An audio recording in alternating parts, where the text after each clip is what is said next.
21, 22, 23, 24, 25, 26, 28, 29, 30. As a young boy, I basically grew up in Sydney, and I moved out of the family home when the day we got married. I joined the surf club in 1980, and I wanted to participate in a community type activity, and I thought surf lifesaving would be something that I would be interested in because I like swimming and surfing.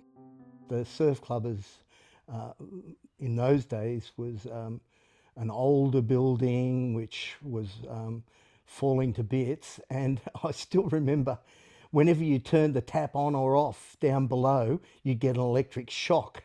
When I first joined, no women were patrolling. Some of the older members had a more traditional view of the role of males and females in the community, and were probably not so accepting of the change.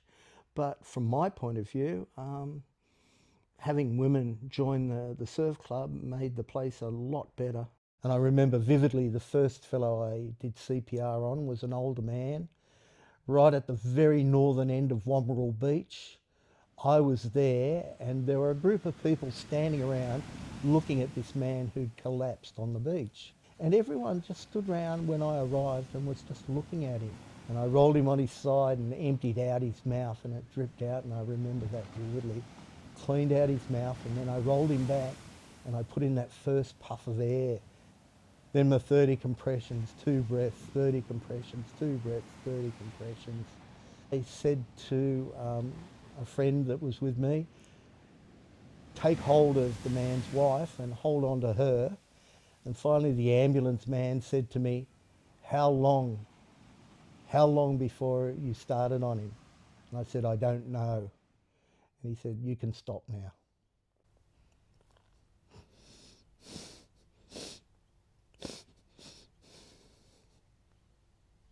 That man died. Yeah, but we did a good job on him. You know, everyone said we did a good job on him. There are so many stupid people out there.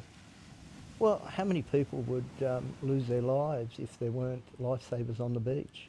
When I'm just as a citizen in the community, I've provided CPR on people when I wasn't on patrol, and having the skills to be able to resuscitate someone is invaluable, and it will be so important that the community, people in the community, know how to do CPR, because most people will collapse not out at the beach but at home. I enjoy the teaching. I always have enjoyed teaching, and consequently, I try and make it, not only just a learning experience, but something that is meaningful, is related to the world in which we live, and also just bringing skills to them that will help them not only become lifesavers, but be useful in the community by volunteering and helping others.